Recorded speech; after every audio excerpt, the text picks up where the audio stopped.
세상에 떠도는 기묘한 괴담들. 첫 번째 이야기, 강아지와 방에서 놀다가 실제로 겪었던 실화괴담. 제게는 허풍이 심하지만 사람은 좋은 선임이 한 분 있었습니다. 그 선임은 영적 능력이 있거나 귀신을 믿는 사람은 아니었습니다. 그런데 군대에 오기 전에 한 번 기묘한 일을 겪었다고 합니다. 어느 날 강아지와 놀다가 자신의 방에서 잠을 자고 있었는데 느낌이 좋지 않아 눈을 떴지만 몸이 움직이지 않았다고 합니다. 가위에 눌린 것이었습니다. 그리고 누워있는 자신의 눈앞에 귀신이 나타났습니다. 허풍이 심했던 사람답게 이 귀신 새끼, 가위 풀리면 뒤졌다라고 속으로 생각했다고 하더군요.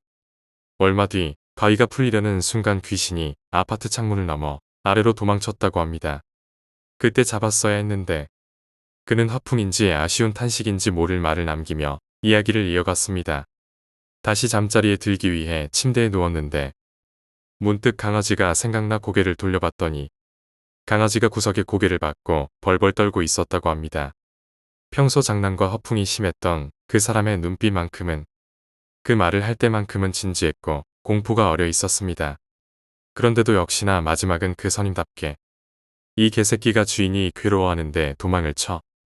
강아지가 구석에 고개를 받고 떨고 있던 모습은 잊히지 않았다고 합니다. 그 선임은 이후로도 귀신을 믿지 않는다고 주장했지만 그날의 경험은 조금 달랐습니다. 그는 그 일이 있던 다음날 평소처럼 아침을 먹으려 식탁에 앉았는데 강아지가 평소와는 달리 이상하게 구석에서 나오지 않았다고 합니다. 아무리 불러도 움직이지 않고 물그릇에 넣어둔 물도 마시지 않았습니다. 그런데 강아지를 부르던 와중 방금 전까지는 텅 비어 있던 집안의 공기가 갑자기 무겁게 느껴졌다고 합니다. 누군가 보고 있다. 그 생각이 들자 그는 더 이상 무시할 수 없었습니다. 침대 아래에서 강아지가 두려움에 떨고 있는 걸 보고 침대 가장자리를 걷어내고 보니 먼지가 쌓여있을 뿐 아무것도 없었습니다. 그런데도 공포감은 사라지지 않았다고 합니다. 몇 시간 뒤 그는 점심을 먹고 혼자 TV를 보다가 이상한 소리를 들었습니다. 냉장고 쪽에서 똑똑똑 하는 소리가 들린 겁니다. 냉장고 문이 잘못 닫힌 줄 알고 다가가 확인했지만 문은 제대로 닫혀 있었고 아무 이상도 없었습니다. 다시 자리에 앉으려던 순간 뒤에서 쯧쯧쯧 하는 소리가 들렸다고 합니다. 아무도 없는 방에서 소리가 난 것이었습니다. 순간 등골이 오싹해지며 방 안이 너무나도 조용해졌다고 합니다. 그는 아무렇지 않은 척하며 침대에 누워 눈을 감으려 했지만 그 소리는 점점 가까워지더니 바로 귀 옆에서 들렸다고 합니다.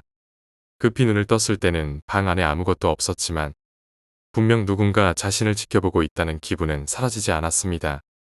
그날 저녁 강아지를 보며 이 녀석 겁쟁이네 하고 말하려던 순간 강아지가 갑자기 머리를 흔들며 방 밖으로 도망쳤습니다. 강아지가 그렇게까지 겁에 질린 모습을 본 적이 없었기에 그도 더 이상 침착함을 유지할 수 없었습니다. 그는 그날 밤을 뜬 눈으로 지새웠다고 합니다. 어둠 속에서 작은 소리가 들리기 시작했고 그 소리는 처음에는 가구가 삐걱거리는 것처럼 들리더니 점점 사람의 발소리로 변했다고 합니다. 발소리가 문 앞에서 멈췄고 문틈 사이로 누군가 서 있는 듯한 그림자가 보였습니다. 심장이 터질 듯 뛰었지만 선임은 무작정 달려가 문을 열었습니다.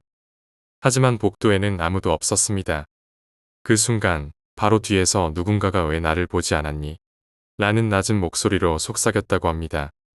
뒤돌아보니 방 안은 텅 비어 있었지만 침대 위에는 긴 머리카락이 한 줌 놓여 있었습니다. 그는 즉시 강아지를 데리고 밖으로 뛰쳐나갔다고 합니다. 밖으로 나와서야 그 공포감이 조금 가라앉았지만 다시 집으로 들어갈 용기가 나지 않았다고 합니다.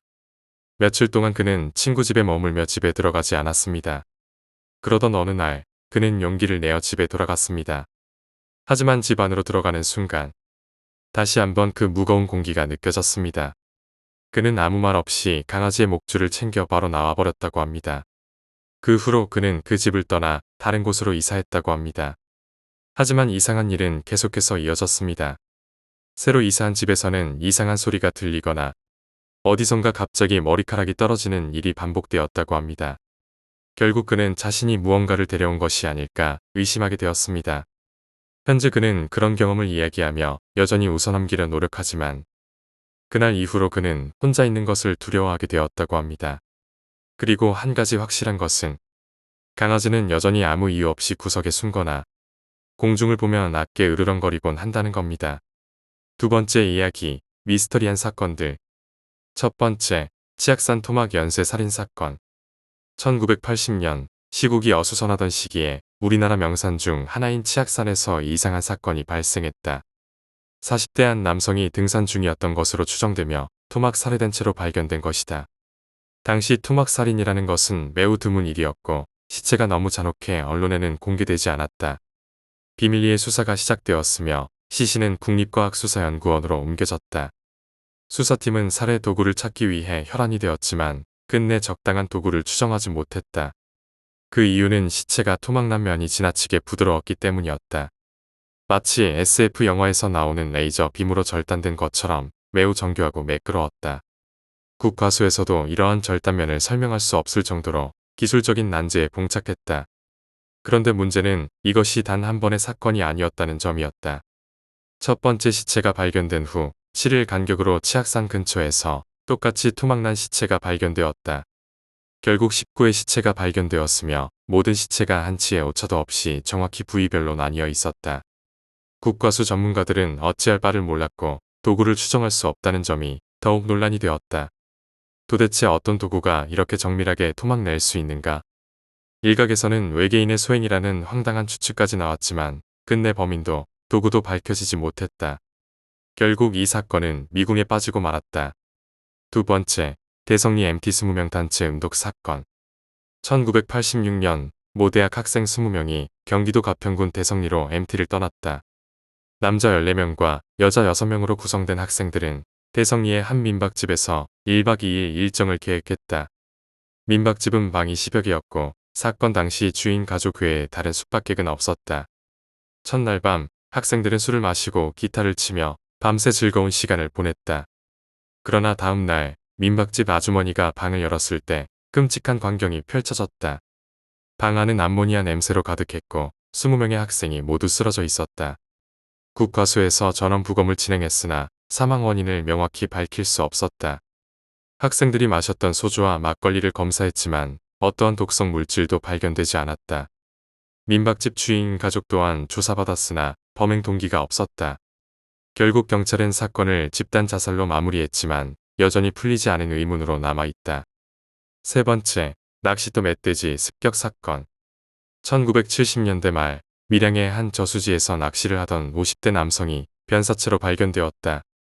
그의 목에는 날카로운 이빨 자국이 남아있었고 부검 결과 멧돼지의 소행으로 판명되었다. 그러나 이상한 점은 멧돼지가 정면에서 물었다는 사실이었다. 사망자의 앞은 저수지 한가운데였기에 멧돼지가 정면에서 공격했다는 설명은 납득하기 어려웠다. 결국 경찰은 저수지 근처의 멧돼지를 사냥하며 사건을 종결했지만 논리적으로 설명되지 않은 부분이 많았다. 네 번째, 어느 여인의 죽음. 1981년 서울 전농초등학교 앞에서 외제차와 버스가 정면 충돌하는 사고가 발생했다. 버스는 경미한 부상자만 나왔지만 외제차를 운전하던 30대 여인은 즉사했다. 이 여인의 신원은 확인되지 않았고 긴급 지시에 따라 국과수에서 바로 부검이 이루어졌다. 심장은 멈췄고 흉부는 절개되어 내장이 드러난 상태였다. 그러나 이 여인이 부검 도중 벌떡 일어섰다. 부검에 참여했던 사람들은 충격으로 얼어붙었다. 여인은 자신의 내부를 헤집으며 무언가를 찾기 시작했고 마침내 금으로 만든 작은 상자를 꺼냈다. 그 후 여인은 어딘가로 옮겨졌고 사건은 종결되었다. 그 상자는 다이아몬드가 들어있었다는 소문이 돌았지만 진실은 밝혀지지 않았다. 지금도 그 여인의 눈동자와 끔찍했던 장면이 생생히 기억에 남아있다. 세 번째 이야기, 학원 원장님. 3D 관련 자료를 자주 보다 보니 관심이 커지게 되었다. 어차피 취업도 안 되고 내 미래에 큰 그림이나 딱히 배워둔 평생 기술도 없었기에 이참에 3D 기술을 한번 배워볼까 하는 호기심 반, 기대감 반으로 기웃기웃 둘러보던 중 신설 학원이면서 책 없이 실무 위주의 교육을 한다는 문구가 적힌 광고를 보게 되었다. 교수진이 훌륭하고 학생이 많고 광고도 빵빵한 유명 학원의 광고도 당연히 봤었지만 썩 마음에 들지 않았다. 새로 생긴 학원이니 학원생도 많이 없을 것이고 이왕이면 비싼 돈 주고 배우는 거라면 질문할 기회가 많았으면 좋겠다는 바람에 곧장 전화기를 들었다. 학원 원장이라는 여성분과 전화로 간단한 대화를 나눈 뒤 더 자세한 교육 과정을 들어보기 위해 직접 찾아갔는데 집과 학원의 거리는 꽤 멀었다. 학원은 조용한 주택가의 깔끔한 건물 4층에 위치하고 있었다. 회색 바닥의 파티션과 딱딱한 책상 위에 컴퓨터를 상상하며 학원에 들어섰지만 하얀 고양이 한 마리가 나를 반겼고 이어 학원이 맞나 싶을 정도로 내부 인테리어가 아기자기하고 마치 굉장히 잘 꾸며놓은 애니메이션 마니아들의 방을 보는 것 같았다. 20대 정도의 컴퓨터가 창가를 향해 지그재그로 놓여 있었고 그리 넓진 않았지만 3D 관련 잡지나 매뉴얼 등이 꽂혀있는 책장들, 책장 사이사이와 천장에는 수십 종의 프라모델 및 인체 모델 등 상상력을 자극하는 갖가지 물건들이 보기 좋게 어우러져 있었다. 정말 아담하다 라고 감탄하고 있는 사이 단발머리를 한 애 떼고 단아한 여성이 원장이라며 인사를 건네왔다. 너무 젊다는 것에 약간 의아했지만 그저 금수저라서 좋겠다 하고 생각했었다. 간단히 인사를 하고 원장실의 테이블에 앉아 차를 한 잔 마시며 교육과정 등의 대화를 나누던 중 내가 이 학원에 지금 등록하게 된다면 첫 번째 학생이 되는 것이라며 생각이 있는지를 물어왔다. 인테리어도 괜찮고 교육 방식이나 과정도 마음에 들었다. 지금까지 내가 자의로 선택했던 모든 처음의 시작과 끝을 재빨리 되뇌어 보니 대체로 나쁘지 않았던 것 같아서 흔쾌히 등록하겠다고 했다. 그러자 원장은 매우 기뻐하는 표정을 지었다. 아르바이트를 하며 꼬깃꼬깃 모은 400만 원이라는 거금이 당장 나갔지만 미래가 될 수도 있는 투자라고 생각했기에 전혀 아깝지 않았고 오히려 기분이 좋았다. 수강 신청서를 작성하며 시시콜콜한 이야기를 나누다가 교수진은 어디에 계시고 어떤 분들이냐고 물었다. 그러자 원장은 본인이 직접 모든 수업과 총괄적인 업무를 다 할 것이며 애초에 학원생을 많이 받을 생각이 없어서 따로 교수진을 두고 있지는 않다고 생글거리며 대답했다. 나이가 전부는 아니라지만 잠깐 느꼈던 원장은 어투나 행동 등을 봤을 때 또래보다 약간 성숙한 정도였지. 목소리나 단발머리 등등 외모로 본다면 오히려 나보다 어려 보였기에 갑자기 속은 게 아닌가 하는 걱정이 덜컥 앞섰다. 그 당시엔 대부분 맥스라는 프로그램을 다루었기 때문에 마야라는 비싸고 어려운 프로그램을 다루는 직장조차 드물었거니와 내 나이 또래의 실무 경험이 충분하리라는 생각은 도저히 들지 않았다. 이런 내 머뭇거림을 느꼈는지 원장은 쑥스러워하며 말을 꺼냈다. 자랑이 아니라 본인은 조금 젊어 보이지만 사실 나이가 30 중반에 가까우며 실무 경험은 외국에서 충분히 쌓아왔으니 교육적인 부분은 걱정하지 않아도 괜찮다고 말했다. 혹시나 만족하지 못한다면 학원비를 전액 환불해 주겠노라 사인까지 해주겠다고 했다. 쿨하게 됐다고 하고 싶었으나 내심 걱정이 되어서 환불 잡힐 사인까지 확실하게 받았다.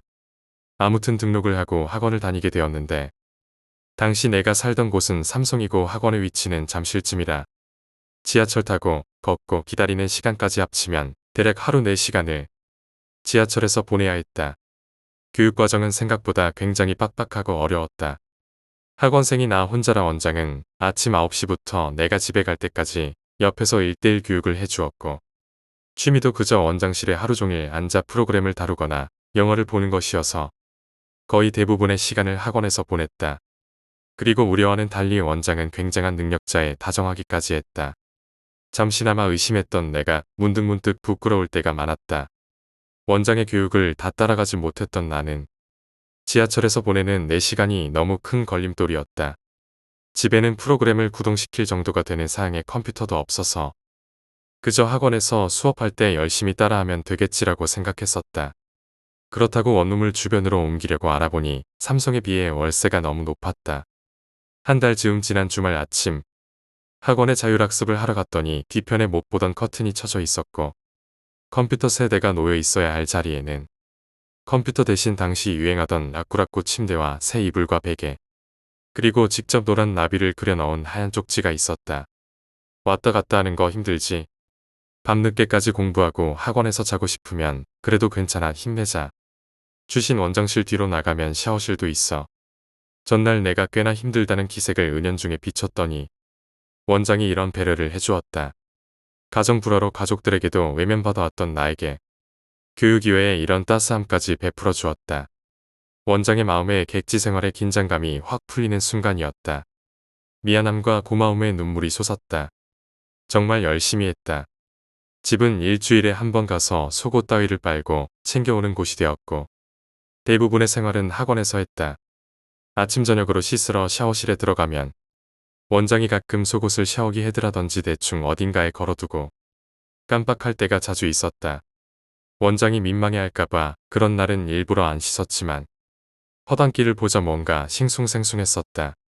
그렇다고 불결한 생각을 했던 것은 아니었다. 당시 원장의 존재는 나에겐 성지와도 같았다. 학원에서 같이 살다시피 한 지 3개월 정도가 지날 무렵 원장과 나는 밖에 나갈 때도 같이 다녔다. 주변의 편의점 주인이며 술 생각이 나면 곧잘 갔었던 주꾸미집, 굴국밥집, 삼겹살집 사장님들은 우리가 애인이나 부부 사이인 줄 알고 있었다. 그때까지도 학원생이 나밖에 없는 상태라 그런 시선들을 어느 순간부터 문득 그냥 즐기게 되었고 어느덧 정신줄 살짝 놔버리면 당장 사귈 것 같은 묘한 분위기가 원장과 내 사이에 흐르고 있었다. 그래도 나는 학생이고 선생은 선생이라는 끊길 듯 말 듯한 그 보이지 않는 선을 붙잡고 있었다. 그러던 중 그 뒤로도 학원생 유치가 안 되다 보니 원장 입장에서는 유지비를 벌어야 할 지경에 이르렀다. 원장은 나와의 수업을 오전에 끝내고 오후엔 경기도에 위치했던 모 고등학교의 시간 강사로 출퇴근을 하게 되었다. 이때쯤에 나는 원장의 열정 덕에 마야 프로그램의 노하우 일부와 프로그램 대부분을 마스터했었고 쉐이크라는 영상 편집 툴과 마야와 연동되는 특수효과 관련 툴 등을 배우고 있었다. 애초에 이런 것들은 교육 과정에 포함되지 않은 교육이었지만 완벽히는 아니더라도 배워두면 큰 도움이 된다며 원장의 권유로 배우게 되었다.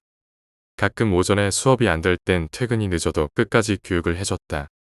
다만 학교를 나간 뒤로 스트레스가 심했는지 어쩌다 한가해지는 오전 시간은 수업 대신 그냥 조용히 나가서 같이 걷거나 조조 영화를 보러 다니곤 했었다.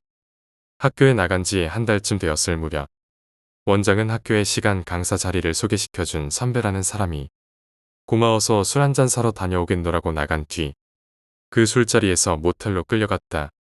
원장은 선배라는 남자와 추가로 방에 들어온 선배의 동생이라는 놈 2명에게 성폭행에 가까운 치욕과 원장을 아는 누가 봐도 전혀 못 알아볼 정도로 얼굴이 풍선이 될 만큼 구타를 당했다.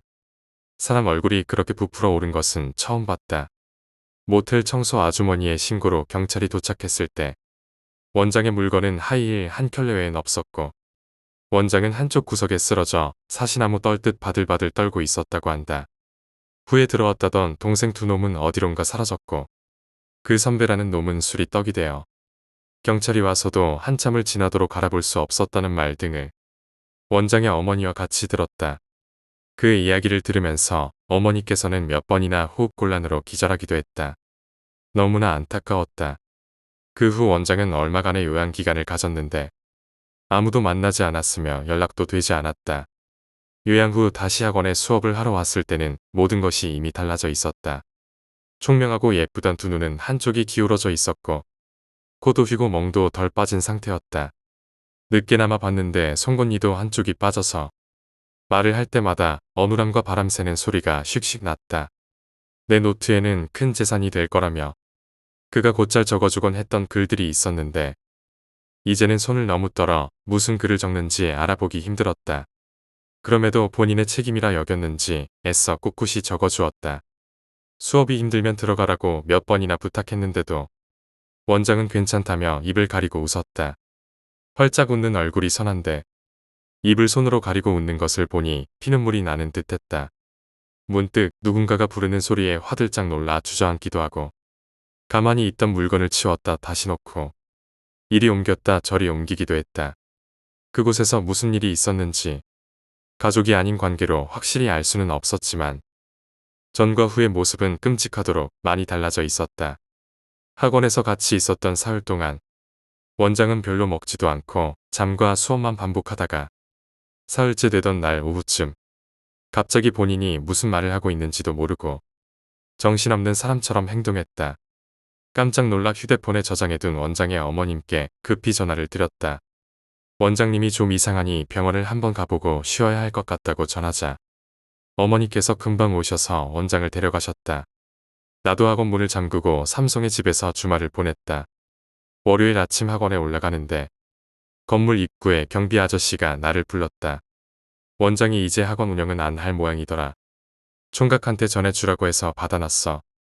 경비실 뒤 창고로 따라가 보니 학원 안에 남겨둔 나의 사소한 짐들과 중요하다고 적힌 박스 안에는 지금까지 공부하고 받아 적었던 공책들과 구겨질까 살살 보라고 했던 귀했던 관련 서적들이 모두 들어있었다. 학원에서 내가 사용하던 모니터 3대와 컴퓨터 본체 2대도 있었다. 짐들을 챙겨 나올 때 경비 아저씨께서 전해준 쪽지를 보았다. 노란 나비가 그려진 원장의 쪽지였다. 삐뚤삐뚤 그려진 나비 그림을 보며 우러통이 터지고 상실감이 들었다. 쪽지에는 이렇게 적혀 있었다. 이렇게 돼서 미안해요. 차츰 괜찮아질 테니 걱정하지 마세요. 주신 혹시 교육이 마음에 안 들었다면 언제든지 환불 가능해요. 불편한 감정이 가득했지만 밝은 척하는 것이 얼마나 힘이 들었을지 상상조차 할 수 없었다. 원장이 학원을 떠난 이후 나는 원장이 남긴 물건들과 학원에서 가져온 짐들을 정리했다. 모니터와 컴퓨터는 내 방 한쪽에 두었고 원장이 적어준 노트와 관련 서적은 책장에 정리했다. 하지만 그 이후로 이상한 일들이 시작되었다. 컴퓨터를 켜지도 않았는데 본체에서 이상한 소음이 들리곤 했다. 처음에는 기계적인 결함이라고 생각했다. 하지만 소리는 마치 누군가 안에서 벽을 긁는 것 같았다. 심지어 한밤중에 책장에 꽂아둔 서적이 뚜둑 소리를 내며 바닥으로 떨어졌다. 몇 번이나 다시 꽂아두었지만 다음 날이면 또 바닥에 널브러져 있었다. 그 즈음부터 꿈에서도 원장이 자주 나타났다. 꿈속에서 원장은 말없이 나를 바라보며 무언가를 가리키곤 했다. 처음에는 손가락으로 어디를 가리키는지 몰랐지만 꿈이 반복될수록 원장이 가리키는 곳이 내가 가져온 컴퓨터라는 것을 알게 되었다. 한밤중 나는 컴퓨터 앞에서 무언가 다급히 움직이는 소리에 잠에서 깼다. 전원을 꺼둔 컴퓨터 모니터에 어렴풋이 원장의 모습이 비치고 있었다. 처음엔 착각인 줄 알았다. 하지만 자세히 보니 그녀는 화면 속에서 나를 응시하고 있었다. 원장이 입을 벌려 무언가 말하려 했지만 목소리는 들리지 않았다. 그저 그녀의 입 모양만 나를 찾으러 와라고 반복하는 것 같았다. 그 순간 모니터가 꺼졌고 방 안은 숨이 막힐 듯 고요해졌다. 이 이상 혼자 버틸 수 없었다. 나는 원장이 남긴 노트와 물건들을 모두 챙겨 다시 학원으로 향했다. 학원은 여전히 폐쇄된 상태였고 문은 굳게 잠겨 있었다. 나는 문 앞에 짐을 두고 돌아가려 했지만 문득 뒤에서 차가운 손길이 내 어깨를 스쳤다. 뒤를 돌아봤지만 아무도 없었다. 그 순간 학원 문이 천천히 스르륵 열렸다. 안으로 들어가자 그곳은 더 이상 내가 기억하던 학원의 모습이 아니었다. 불빛이 깜빡였고 공기는 차갑고 무거웠다. 책상과 의자들은 무너져 있었고 벽에는 내가 알 수 없는 문양과 손톱으로 긁힌 자국이 선명하게 남아 있었다. 가장 섬뜩한 것은 원장이 항상 앉아있던 책상 위에 놓여있던 낡은 노트였다. 그 노트는 내가 가져갔던 것과 똑같아 보였다. 노트를 열어보니 내가 작성하지 않은 내용이 잔뜩 적혀 있었다. 왜 너는 끝까지 여기에 없었나? 왜 나를 두고 떠났나? 마지막 페이지에는 원장의 사진이 있었다. 하지만 사진 속 그녀는 내가 기억하던 모습이 아니었다. 그녀의 얼굴은 이상하게 비틀려 있었고 눈에서는 피눈물이 흐르는 것처럼 보였다. 그 순간 내 뒤에서 낮고 거친 숨소리가 들렸다. 몸이 굳어버려 돌아보지 못한 채 나는 노트를 들고 밖으로 뛰쳐나왔다. 학원 건물 밖으로 나온 후에도 노트 속에서 원장의 목소리가 들려오는 것 같았다. 다시 돌아와. 끝내야 해. 나는 노트를 버리려고 했지만 이상하게도 손에서 떨어지지 않았다. 노트를 아무리 던져도 다음 순간 내 손에 다시 쥐어져 있었다. 몇 날 며칠 동안 밤마다 원장이 꿈속에 나타났다. 그녀는 나를 보며 차갑게 말했다. 너는 내게 빚이 있다. 끝내지 않으면 너도 여기로 오게 될 거야. 꿈에서 깨어나면 내 방에는 원장의 향기가 어렴풋이 남아 있었다. 방문을 열면 학원에서 맡았던 그 특유의 차가운 공기가 느껴졌다. 나는 더 이상 버틸 수 없었다. 다시 학원으로 돌아갔을 때 그곳은 불길하게도 완전히 텅 비어 있었다. 하지만 복도의 끝에는 여전히 원장이 있었다. 그녀는 천천히 나를 바라보며 말했다. 내가 끝내야 해. 나는 두려움에 떨며 그녀가 가리키는 방향으로 걸어갔다. 거기에는 학원에서 내가 사용하던 모니터가 있었다. 모니터를 켜자 원장의 얼굴이 화면에 비쳤다. 그녀는 나지막이 웃으며 말했다. 이제 너의 차례야. 그 순간 나는 정신을 잃었다. 눈을 떴을 때 나는 어두운 공간에 있었다. 주변은 낯익으면서도 기이한 느낌을 주는 학원의 모습이었다. 책상과 의자들은 부서져 있었고 벽에는 낡은 그림자 같은 얼룩이 보였다. 하지만 더 이상 소리가 들리지 않았고 차갑던 공기도 사라져 있었다. 나는 천천히 일어나 주변을 둘러보았다. 내가 사용하던 컴퓨터가 한쪽 구석에 놓여 있었고 그 옆에는 내가 학원에서 사용하던 노트들이 어지럽게 펼쳐져 있었다. 가까이 다가가 보니 노트들에는 낯선 글씨로 무언가가 적혀 있었다. 모든 것을 끝내기 위해 여기에 온 것을 환영한다. 너도 이제 여기에 남아야 한다. 나는 노트에서 손을 떼려 했지만 손바닥에 글씨가 새겨지는 듯한 고통이 느껴졌다.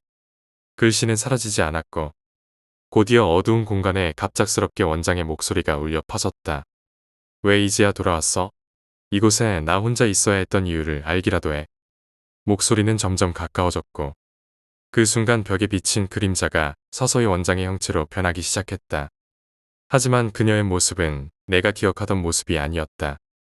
얼굴은 흉측하게 일그러져 있었고 눈은 텅 비어 있었다. 그녀가 천천히 나를 향해 다가왔다. 너도 여기에서 도망칠 수 없을 거야. 이제 나를 대신해 이곳을 지켜야 해. 나는 두려움에 떨며 학원 문 쪽으로 도망치기 시작했다. 하지만 문은 보이지 않았고 대신 길게 늘어진 복도가 끝없이 이어져 있었다. 복도의 끝에서 원장의 형체가 나타났다. 그녀는 웃고 있었지만 그 미소는 인간의 것이 아니었다. 여기서 나갈 수 있다고 생각해? 그렇게 쉽게 끝나지 않아. 나는 반대 방향으로 뛰기 시작했지만 발밑이 무너지는 듯한 감각이 들며 갑자기 아래로 떨어졌다. 떨어지는 동안 주변은 점점 어두워졌고 귀에 울리는 원장의 웃음소리가 점점 커졌다. 바닥에 닿았을 때 나는 다시 학원 안에 있었다. 이번엔 처음 학원에 갔던 날처럼 모든 것이 깨끗해 보였지만 그 공기는 차갑고 무겁게 느껴졌다. 내가 사용하던 책상 위에는 또 다른 쪽지가 놓여 있었다. 쪽지에는 이렇게 적혀 있었다. 다시 돌아올 수 있는 건 여기뿐이다. 너는 이곳의 일부가 되어야 해. 나는 쪽지를 쥐고 학원을 빠져나가려고 했지만 어디를 가도 출구는 보이지 않았다. 그때 모든 불이 꺼졌고 내 뒤에서 원장의 목소리가 낮게 들려왔다. 너도 곧 나처럼 될 거야. 그 순간 차가운 손길이 내 어깨를 잡았다. 나는 비명을 지르며 정신을 잃었다. 눈을 떠보니 다시 학원이었다. 하지만 이번엔 더 이상 사람이 있을 만한 공간이 아니었다. 벽은 곰팡이로 뒤덮여 있었고 바닥은 흙과 먼지가 섞여 있었다. 어디선가 물 떨어지는 소리가 끊임없이 울려 퍼졌다. 나는 발을 움직이려 했지만 발목까지 무엇인가가 나를 붙잡고 있었다. 아래를 보니 땅에서 나뭇가지처럼 뒤틀린 손들이 내 발을 붙잡고 있었다. 손은 차갑고 축축했으며 움직일수록 더 강하게 나를 끌어당겼다. 필사적으로 몸부림쳐 손을 떼어내고 앞으로 걸음을 옮겼다. 복도를 따라 걸을 때마다 뒤에서 무언가가 나를 따라오는 소리가 들려왔다. 뒤를 돌아보니 원장이었다. 그녀는 천천히 그러나 확실히 나를 향해 다가오고 있었다. 그녀의 모습은 점점 인간의 형체를 벗어나고 있었다. 머리카락은 바닥까지 늘어져 있었고 손가락은 뼈만 남아 있었다. 왜 아직도 여기 있어? 그녀의 목소리는 낮고 거칠게 변해 있었다. 너도 여기에 묵힐 시간이 다가오고 있어. 나는 더 이상 도망칠 곳이 없었다. 복도 끝에서 기다리던 문을 열자 그곳은 다시 학원의 원장실이었다. 원장실 안은 깨끗하게 정돈되어 있었지만 책상 위에는 내가 가져갔던 노트가 펼쳐져 있었다. 노트를 집으려는 순간 문이 닫히며 방 안에 갇혔다. 그것만 가져가면 끝이 날 것 같아. 원장의 목소리가 방 안을 울렸다. 노트를 열어보니 마지막 페이지에 이렇게 적혀 있었다. 여기에 남지 않으려면 내가 모든 것을 끝내야 한다. 그러지 않으면 내가 될 것이다. 나는 두려움 속에서 노트를 움켜쥐고 방 안에 있는 유일한 창문을 열려고 시도했다. 하지만 창문은 굳게 잠겨 있었고 그 틈 사이로 원장의 얼굴이 나타났다. 그녀는 비틀린 미소를 지으며 나지막이 속삭였다. 넌 이미 여기에 묵혀 있어. 아무리 도망치려 해도 소용없어. 그 순간 창문이 산산조각 나며 방 안으로 무엇인가가 밀려 들어왔다. 그것은 손과 얼굴, 그리고 무수히 꼬여있는 형태의 무언가였다. 그것들은 나를 에워싸며 천천히 내 몸을 붙잡기 시작했다. 나는 소리를 지르며 몸부림쳤지만 그 모든 것들은 점점 나를 학원의 바닥으로 끌고 들어갔다. 그때 원장의 마지막 말이 내 귀에 울렸다. 넌 이제 내 자리가 될 거야. 나는 마지막으로 눈을 뜨며 학원의 책상에 앉아 있었다. 내 손에는 원장이 남긴 노트가 쥐어져 있었고 컴퓨터 모니터에는 나의 얼굴이 비쳤다. 하지만 그 얼굴은 내가 알던 내 얼굴이 아니었다. 내 눈동자는 텅 비어 있었고 입은 기괴한 미소로 비틀려 있었다. 그리고 나는 알았다. 이제 내가 그 자리에 남아 있어야 한다는 것을. 학원 문이 열리고 어디선가 또 다른 발소리가 들려오기 시작했다. 나는 알았다. 다음 희생자가 곧 들어오리라는 것을. 네 번째 이야기, 나쁜 짓. 나는 나쁜 짓을 하고 있다고 생각하지 않는다. 단지 창밖을 망원경으로 보고 있을 뿐이다. 근처 집을 엿보는 것도 아니니 괜찮지 않은가? 언제부터였을까? 밤에 혼자 있을 때면 아파트 베란다에서 망원경으로 강 건너편 번화가를 바라보는 일이 습관이 되었다. 나는 관음증 같은 건 없었다. 하지만 이 습관은 어느새 나의 가장 큰 즐거움이 되었다. 퇴근길의 회사원들, 술에 취해 소란을 피우는 대학생들, 열대어처럼 울긋불긋 차려입은 여자들, 여기저기서 호객 행위를 하는 사람들, 그리고 어째서인지 깊은 밤 혼자 어슬렁거리는 학생들까지. 이 별것 아닌 어지러운 광경들을 바라보고 있으면 이상하게 재미가 느껴졌다. 마치 수족관 속 물고기들을 보는 것 같은 기분이 들었다. 나는 관찰을 할 때 방에 불을 켜지 않는다. 혹시라도 방 안이 보일까봐 신경이 쓰이기 때문이다. 어둠 속 베란다에 나가 혼자 술을 마시며 망원경을 들여다보는 이 시간이 이제는 내 소중한 취미가 되었다. 다른 사람이 보면 기분 나빠할지 모르지만 이 취미를 그만둘 생각은 없다. 그날도 나는 맥주를 마시며 한가로이 베란다에서 밤바람을 쐬고 있었다.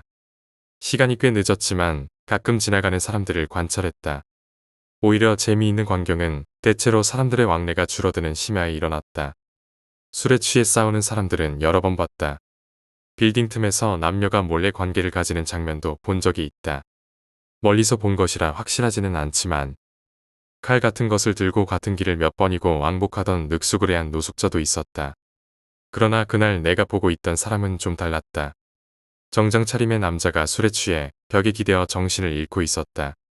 처음 베란다에 나왔을 때부터 그 자리에 그대로 있었다. 솔직히 그는 별로 재미있는 대상은 아니었다. 그저 앉아 있을 뿐이었으니까. 초가을이라 방치해 둔다고 해도 얼어 죽을 일은 없을 터였다. 나는 맥주 한 캔만 더 마시고 들어가 자려고 했다. 그런데 냉장고에서 맥주를 들고 돌아왔을 때 그 남자 주변에 몇 명의 사람이 서 있는 것을 발견했다. 언뜻 봐도 무언가 이상했다. 망원경을 들여다보자 나는 위화감의 정체를 알 수 있었다. 그를 둘러싸고 있던 것은 유치원생 정도로 보이는 어린아이들이었다. 모두 3명. 자세히 보이지는 않았지만 아마 남자아이 2명과 여자아이 1명이었다. 심야에 아이들만 이렇게 나와 있는 건 비정상적이었다. 나는 계속 망원경을 들여다보았다. 아이들은 남자를 둘러싸고 이야기를 나누는 것 같았다. 그러더니 남자아이 1명과 여자아이가 남자에게 다가갔다. 그리고 그의 양팔을 잡더니 믿을 수 없는 속도로 질질 끌고 달리기 시작했다. 그들은 건물 틈으로 순식간에 사라졌다. 나는 어안이 벙벙했다. 그 나이대의 아이들이 어른을 그렇게 끌고 갈 수 있을 리가 없다. 아니, 성인이라도 힘든 일이다.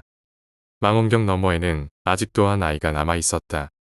그 아이는 방금 전까지 남자가 앉아있던 벽 앞에서 가만히 서 있었다. 나는 맥주를 한숨에 비웠다. 그리고 떨리는 손으로 망원경을 다시 잡았다. 아이의 얼굴이라도 확인하려고 망원경에 눈을 댔다. 그러나 가로등 아래에는 이미 3명의 아이가 다시 모여 있었다. 그리고 모두 나를 보고 있었다.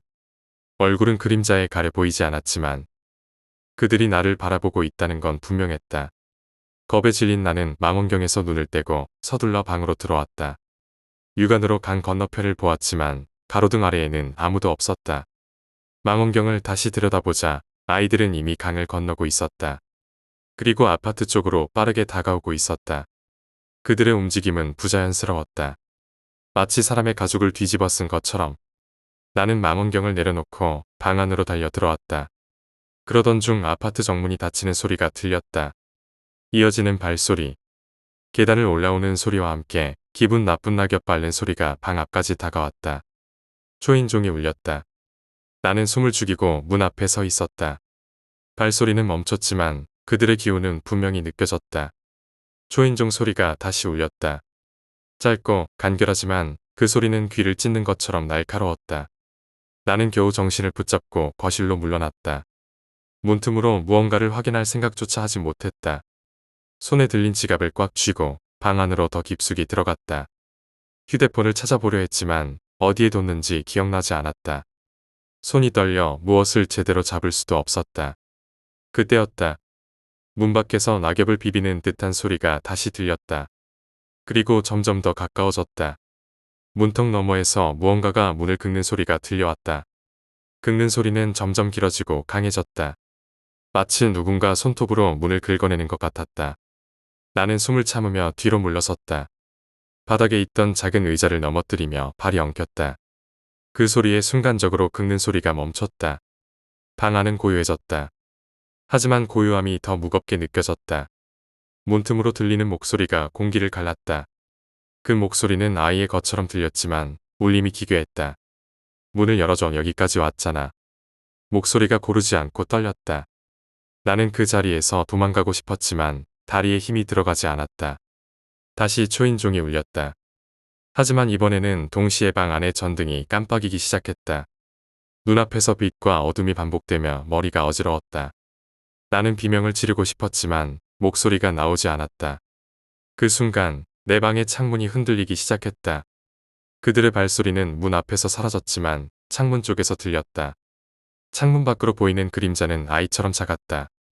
하지만 그림자의 형태가 일그러져 있었다. 나는 침대 아래로 몸을 숨겼다.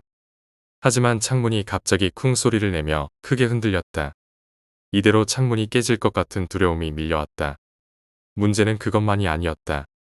아파트 내부에서 분명 위층에서부터 무언가가 끌리는 소리가 들렸다. 무언가 무거운 것이 천천히 아래로 내려오는 소리였다. 그 소리는 점점 더 가까워졌고 마침내 내 방의 천장 너머에서 멈췄다. 나는 손을 덜덜 떨며 침대 아래에서 나오지 못했다. 그러나 천장에서 뚝뚝 떨어지는 물방울 소리가 들리기 시작했다. 방의 공기가 이상해지며 숨이 막혔다. 그 물방울이 내 몸에 떨어질 것 같은 불길한 예감에 온몸이 굳어버렸다. 그 순간 창문이 강하게 흔들리며 금이 가기 시작했다. 밖에서는 아이들의 웃음소리와 울음소리가 동시에 들렸다. 그 웃음소리는 점점 더 날카로워지고 울음소리는 깊고 낮아졌다. 나는 온몸을 떨며 손을 뻗어 근처에 있던 조명을 붙잡았다. 창문을 향해 조명을 비추었지만 빛이 그들을 막을 수는 없었다. 아이들의 그림자는 빛을 비추자 더 짙어졌다. 그리고 마침내 창문이 쩍 소리를 내며 열렸다. 그들의 형체는 보이지 않았지만 차가운 바람이 방 안으로 밀려 들어왔다. 아이들의 그림자는 이제 방 안에서 움직이고 있었다. 나는 떨리는 손으로 침대 아래에서 기어나와 방 밖으로 달려갔다. 복도로 나오자마자 그들의 발소리가 다시 들렸다. 나는 주저하지 않고 비상계단으로 향했다. 하지만 계단에서도 그 소리가 점점 가까워졌다. 발을 헛디딜 뻔했지만 나는 멈추지 않았다. 마침내 아파트 밖으로 빠져나왔다. 그러나 아이들은 이미 그곳에도 있었다. 멀리서 걸어오는 그들의 모습은 기괴하고 불길했다. 나는 도망치듯 근처의 어두운 골목으로 뛰어들었다. 골목길의 끝에 다다랐을 때 나는 숨을 고르며 뒤를 돌아봤다. 아무것도 보이지 않았다. 하지만 등 뒤에서 차갑고 어린 목소리가 들렸다. 우린 아직 여기 있어. 나는 비명을 지르고 어둠 속으로 달아났다. 하지만 그들의 목소리와 발소리는 끊임없이 나를 따라왔다. 5번째 이야기, 역사 속으로 사라진 기업. 당시 재벌은 아니었지만 상당히 유력했던 기업인 백화양조가 있었습니다. 그 시절 백화양조 회장의 아들은 고등학교 3학년이었고 군산 지역 여고생들의 선망의 대상이었습니다. 그는 군산의 한 여고 3학년에 재학 중이던 미모의 여고생과 교제했는데 여고생의 집안은 가난했지만 그 둘의 관계를 이용해 부잣집 사위를 만들고자 했습니다. 심지어 여고생의 집에서는 그들의 만남을 위해 잠자리까지 제공했다고 합니다. 그 여고생은 군산 지역에서 유명한 미모의 소유자였고 여러 남자들이 그녀에게 접근하려는 시도를 꾸준히 했습니다.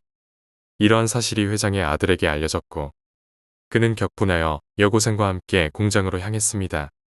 공장은 직원들이 퇴근한 상태였고 그곳에서 그는 여고생에게 추궁을 시작했습니다. 추궁 중 격분한 그는 결국 여고생의 목을 졸라 살해했습니다. 살인을 저지르고 겁에 질린 그는 여고생의 옷을 벗기고 자신의 아버지가 운영하는 소주 공장의 숙성 탱크에 시신을 유기했습니다. 약 한 달 동안 여고생의 시신은 그 탱크에 담긴 채로 있었습니다. 그동안 백화소주는 시체가 들어있는 상태로 출하되고 판매되었습니다. 당시 엄격한 소주 판매 프랜차이즈 제도로 인해 전북 지역에서만 해당 소주가 판매되었으나 그 지역 사람들은 사실상 인간 소주를 마셨던 셈입니다. 이후 사건이 드러났고 회장의 아들은 재판에서 단기 3년, 장기 5년이라는 당시 형벌 체계로는 드문 형량을 선고받았습니다. 그가 실제로 몇 년을 복역했는지는 알려지지 않았습니다. 이 사건은 점차 보도되기 시작했고 주간경향이라는 잡지사에서 심층 보도를 내놓았습니다. 백화양조 측에서는 이를 막기 위해 주간경향을 전량 구매한 뒤 소각 처리했습니다. 하지만 주간경향은 이에 굴하지 않고 다시 대량으로 잡지를 재발매했습니다. 백화양조는 또다시 전량 구매를 시도했으나 결국 사건은 세상에 알려지게 되었습니다.